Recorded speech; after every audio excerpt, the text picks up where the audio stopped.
So, hi guys! Kumusta ang buhay? So, samahan niyo ako i-unbox ko yung gift ko kay Siyori. So, i-set up na dito sa isang area dito sa aming sala, yung gift ko kay Siyori. So, tara! Buksan na natin! And ito pala ay binili ko sa TikTok shop. So, meron ito sa yellow basket ko sa TikTok account ko. Pwede kayong dun mag-buy. So, i-rate din natin siya. And ang ginamit ko pong pambayad dito is yung TikTok Pay Later.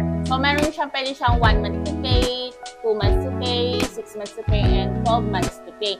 So, maliit na yung interest niya compared sa ibang other apps, na like Lazada and Shopee. So, nag-try na din ako ng Lazada Pay and nag-try na din ako Shopee Pay. Pero, mas gusto ko tong TikTok Pay Later kasi unang submit mo pa lang nung kanilang requirements. Ang taas na agad yung credit limit, nasa 5,000 ringgit na. So, hindi ko na sasabihin kung magkano yung credit limit ko kasi yari na naman ako sa aking husband kung magkano na naman ang babayaran namin monthly para lang dito sa toys na to. So, ito po ay medyo pricey nga kasi ito yung nakikita natin sa Kidzona and sa Ambika. So, ayan. Excited na ako guys. Excited na rin ba kayo?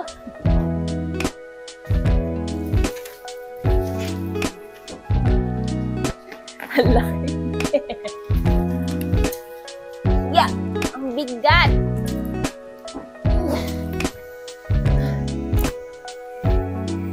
So, tatlo yung in-order kong may mga box na ganito. So, ito, hindi ko alam kung anong laman. So, let's check it, guys. Yeah. Yung slide with swing.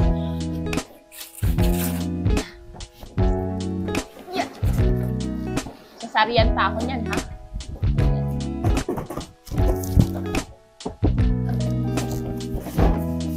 So, ang gamit ko nga pala, guys, na aking microphone, wireless microphone is TNW.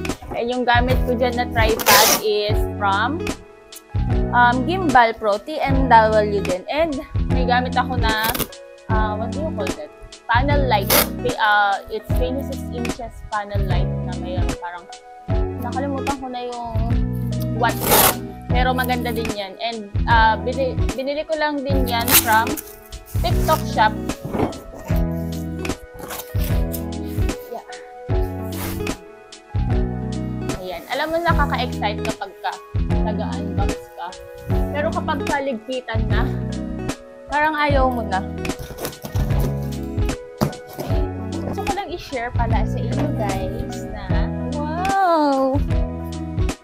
Oh, here's a ball. Tada! Yeah. Naku, mabigat-bigat to bakla.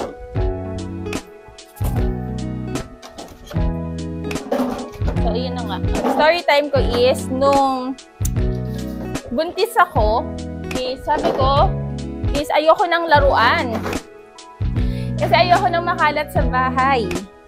Gusto ko kasi yung house ko, aesthetic lang. So, sabi ko, hindi yan maglalaruan si Siyori. Magbabasa na agad yan. And look at me now! Tapos sabi ko pa, ay nako, ang mamahal ng mga laruan. Hindi ko afford yan. Sa iba na lang. Pwede naman pabili na lang ng mga needs niya and gala na lang kami para mas tipid. Tapos nag-enjoy pa siya. Yung sa laruan naman,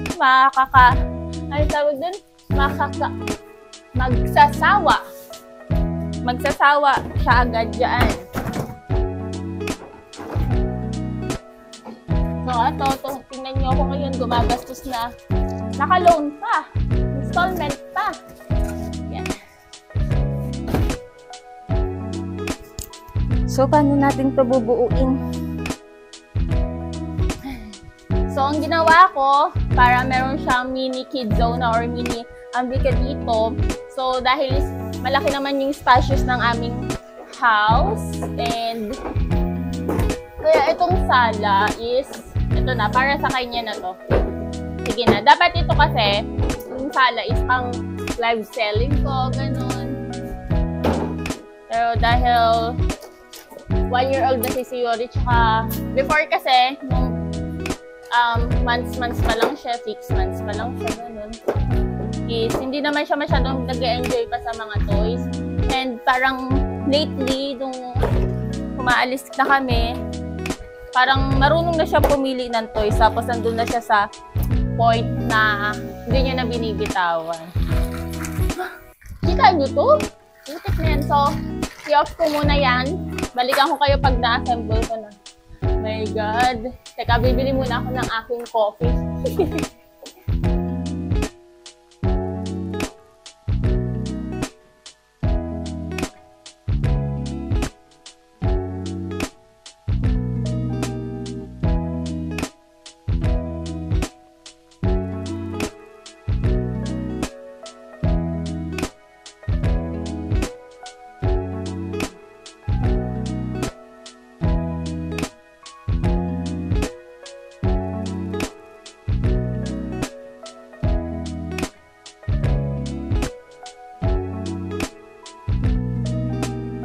Tapos ko na ang kanyang slide with the swing. Ayan. Pero merong sobra. So, mamaya papasya ko na lang sa asaw. Nahihigpitan na siya. Pero at least, assemble na natin. So, proceed na tayo dun sa dalawang box. My God, parang 30 minutes to 40 minutes pa ating assemble yan. So, tara na!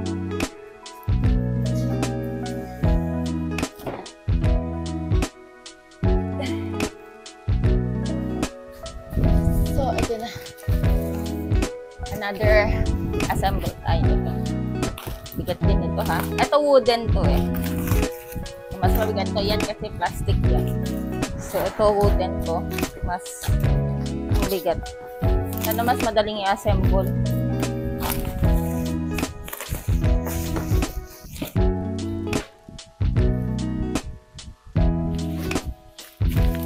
Parang feeling ko ang bigat. So, kailangan ko ng strong iced coffee. Sarap. Nasipit na lahat-lahat. Nagka-UTI na lahat-lahat. Price reveal. Price reveal ba? Wag na. Baka mapanood ng asawa ko to. Malaman niya pa kung magkano yung presyo. Sadya, it's kitchen. Wooden kitchen.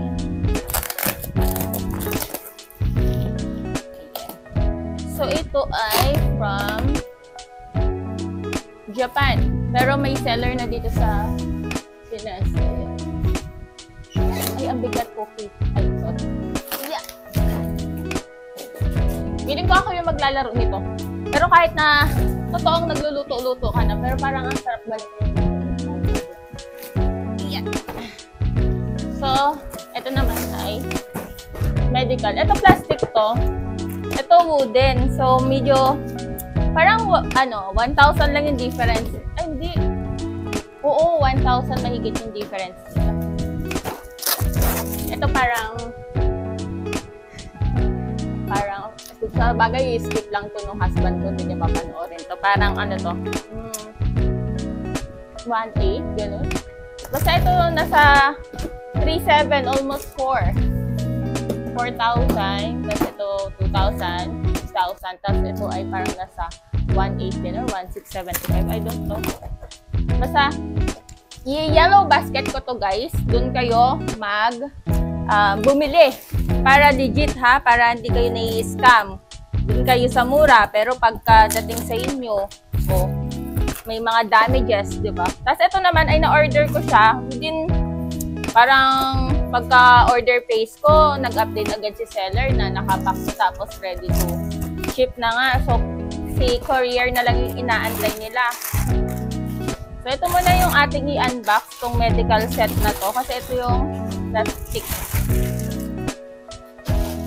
So, ito yung sinasabi ko kahapon sa husband ko na since ito nga ay plastic, so parang madali siyang mausog. Kung paano namin gagawa ng paraan na i-fix na lang siya sa wall kung may pandikit or something, or baka ako lang nag-iisip na possible yun. Pero para lang hindi gumalaw,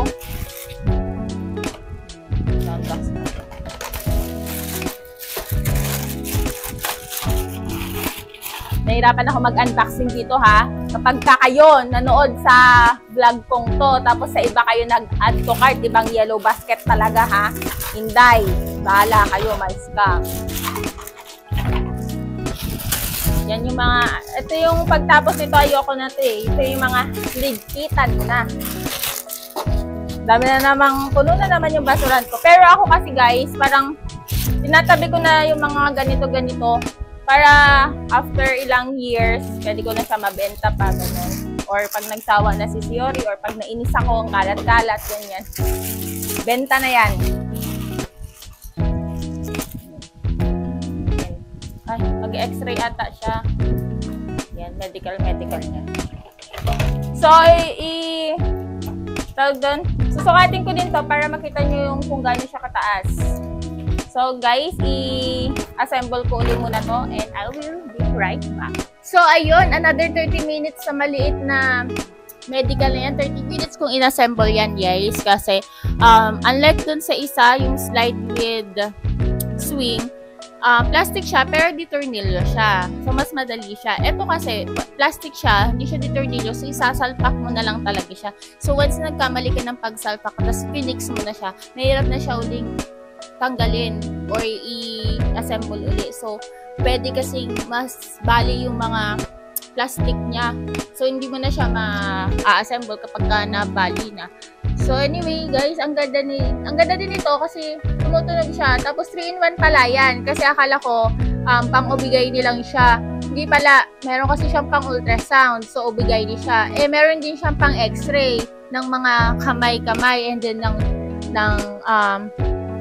mga buto, ng chest, at saka ng mga feet. So, pwede siya mag-orthopedic. Pero, meron din siya pang dentist. Kasi may pang ano siya ng ngipin. So, 3-in-1 pala itong medical na to. So, papakita ko sa inyo guys na nakakatuwa siya kasi functioning yung mga mga medical tools niya. So, halika na guys. Check na natin. So, ayan guys. Papakita ko. Ito ay umaandar. Ayan. So, meron siya. Nabababa to. Tapos ito ay napapalitan ng placards niya. Ito yung pampalit natin. More on pang orthopedic to mga ito. And then, ito din, may clipboard din siya. Ito pang x-ray. Ayan. So, meron din siya dito, stethoscope. Uy, sorry ha, hindi ako familiar sa mga, So, ito naman, guys, ay tumutunog siya. Ayan, focus ko lang. Ayan. Diba, ilagay ko yung para marinig niya.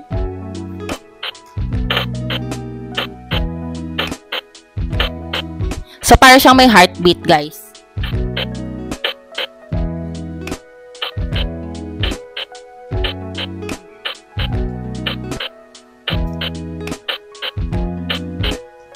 So, ayun guys, parang ang tagal niyang binto. So, ang ginawa ko ay, binalik ko ulit yung parang papel niya doon sa lagayan ng battery para hindi din sayang. So, meron din siya dito pang BP. So, functioning din yung BP niya.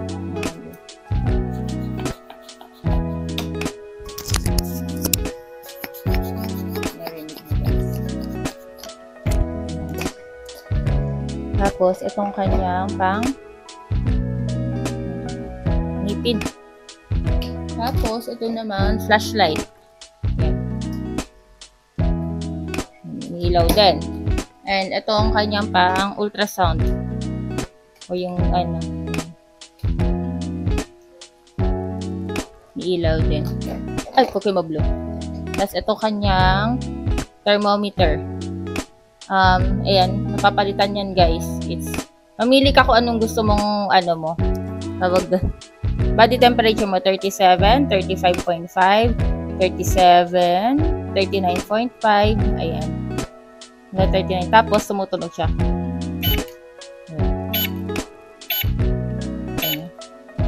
Ayan. Gusto ko lang na body temp is 37.4.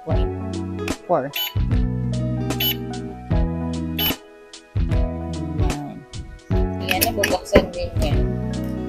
Pwede tayo maglagay dyan ng mga medical tools. Ito din. Tapos pagkita ko iba mga medical tools niya. Tama-tama lang sa height niya. Ito na nga po pala yung Siori ko. Nagising na siya. At ang una niya pinuntahan niyang swing. So, meron pa tayong isang i-unbox. Dito naman yung Magkapapalitin ko na lang siguro or papayos ko na lang sa husband ko mamaya yung kanyang play area kasi may i-unbox na tayong isa, yung kitchen, wooden yun. Ay, pagod na ako. Parang ilang hour na ako dito, 3 hours na ata ako ditong nag-unbox. Si Yori, are you happy? Hindi. Gusto niya sumakay doon. So, ayan na guys, nagising ng aking si Yori. So, hindi niya pa napapansin yung isa natin in-assemble yun nasa likod ko. Na, ito. Yun pala yung napapansin niya. So, ito na yung susunod. Yan. So, ayun guys, naabutan na ako ng 5 o'clock dito. Umuwi na ang aking husband. So, ayan. Siyempre, na-surprise siya pagkadating niya. Pagbukas siya ng pinto, nag-unbox kami. So, ito na yung mabigat, yung wooden. Ah? Oo nga. Yeah, ang bigat.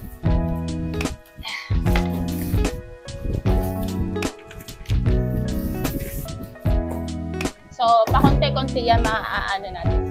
Makakompleto natin yung Kidzona and Ambika style. So, ayan guys. Nabuo na namin. So, may mga parating pa like yung parang mga bola.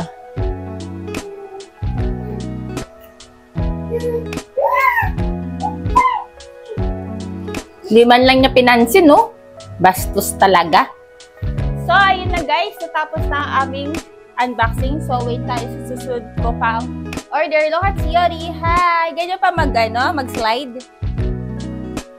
Ayan. Parang ako po yung nahil yung inner child ko. So, guys, don't forget sa yellow basket ko, sa aking TikTok account, mabibili itong mga in-unbox natin.